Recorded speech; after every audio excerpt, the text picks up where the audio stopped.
been affected by the ongoing service delivery protests at Thembalethu and surrounding areas.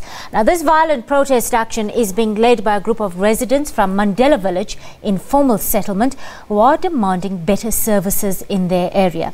Our reporter on the ground is Reginald Witbooi. He's in the midst of those protests. We're live to him now. Reginald, how volatile is it where you are right now? What's happening? Well, good afternoon to you, Kirshni. We are at this very moment, we are at the George municipality. The situation in Lewaikam, Thembalethu and also Park Dean, it is the police have managed to bring it under control. What we know is that the N2 between the Garden Route Mall and Pakelsdorp are still closed, but we know that the Nelson Mandela Boulevard have been opened for traffic now. So police are still monitoring the situation. Earlier on we spoke to Captain Malcolm Poi, police spokesperson here in George. He told us that 3 trucks have been set alight this morning. Also, shops been looted. 8 people have been arrested and will be appearing in the George Magistrates Court tomorrow. But to get comment on this service delivery protest, which residents are saying now that they are not getting water, electricity and also sanitation from the municipality, we are now joined by the Mayor of George, Mayor Melvin Naik.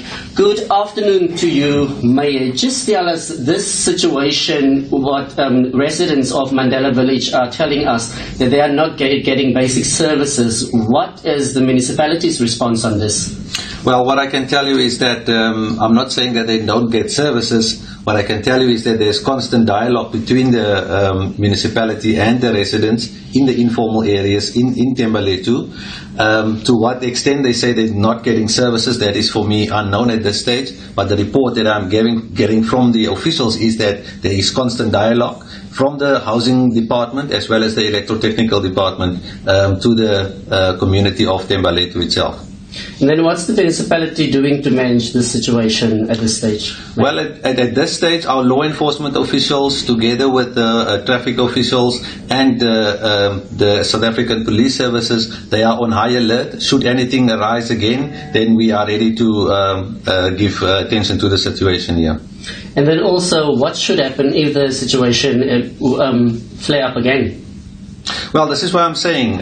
We don't know actually what the cause is for the protesting this morning. We are not sure yet. Is it service delivery related, or we don't even know who was responsible for this? So this is why we can't say at this stage what will happen. But from our side, the protection services side, we will be on high alert should anything happen again during the course of the day or later this evening. Thank you very much, Mayor. Well, Kirshni, that was the Mayor of George, Melvin Naik, just giving us an update as to telling us that at this stage it's still unclear why the violent protest erupted at around 3 o'clock this morning, but the public order police, they are on high alert to manage the situation, Kirshni.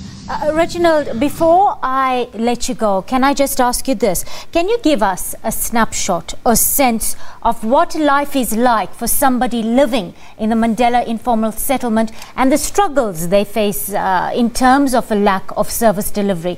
Because the mayor on the one hand saying that there has been dialogue, there has been consultation, but residents feel differently, Reginald, don't they? They feel that they haven't been engaged with thoroughly enough. Well, Kirshni, earlier on, I spoke to a couple of residents and they made it clear to me that they were promised water, sanitation and then also electricity. They have received electricity, but the municipality told them that they are going to come back to them regarding the water and sanitation. That's what the residents told me earlier on. And that they also told me that they are not going to stop until the George municipality fulfill its mandate and keep to its promise, Kirshni. That was our reporter Reginald Witbooi garnering some reaction fast from the George municipality, where residents of Thembalethu have embarked on service delivery protests. Reginald will be bringing us up to speed in our later bulletins, so do stay locked on to the SABC News channel. For now, Cape Town's supply dams are nearly 40% full as the runoff from recent rains continues to feed into reservoirs. But the council has warned that the drought-stricken city's troubles are far from over. Well, this week's increase in dam levels is the biggest single weekly increase this year, but the Department of Water and Sanitation says water restrictions will remain in place until springtime, as there's no certainty over what the rainfall will be like for the rest of winter. All levels of government will meet in early October to make a decision on water restrictions, which will be determined by the dam levels at the time. Now, the average level for dams in the whole of the Western Cape is 31% compared to 21% a year ago.